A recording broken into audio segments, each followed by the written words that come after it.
Well, they use gaslighting techniques. They use street theater. They actually hire actors and people in acting guilds to harass you.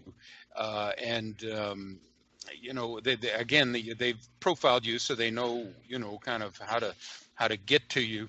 And then they want to turn your life into hell, so that you know, you think you're going crazy, and they want to get you out of your house and out of your job, so they can really go to work with you on the street. While they're doing this simultaneously, and they use PSYOP mainly for the stalking. Chat as well, Mr. Anthony Patch, and I'm going to have to set up a conversation between you and he, because I think the two of you, the work goes hand in hand without realizing it just yet, because he talks about quantum computers and something called the sentient world simulation. Now, you talk about something called the global information grid, and I think those two are kind of the same animal. And with the 5G and everything else, we are all inside this virtual world. And that's why it does make it so easy for them to target us.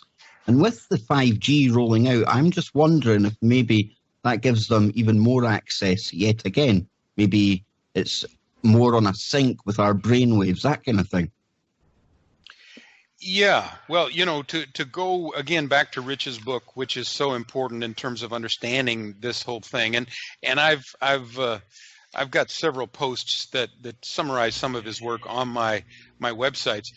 There's a thing called C4ISR, which is kind of a mobile or stationary or even virtual command, control, communications, computer center. ISR stands for Intelligence, Surveillance, and Reconnaissance. So each AO, area of operation, would have a senior PSYOP officer with the C4ISR.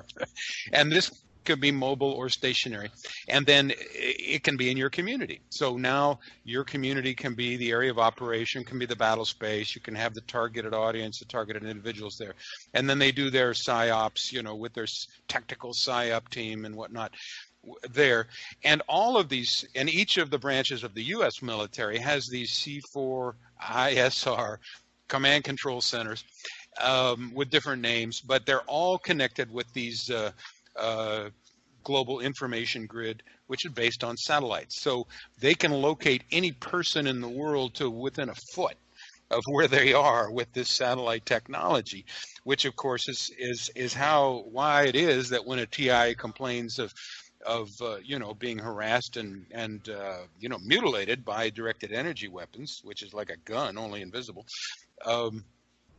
and they decide to move. They decide to go to a different state or a different country, and then they're, you know, dismayed to find out that their protocol and everything follows them wherever they go. Well, the reason that everything follows them is because this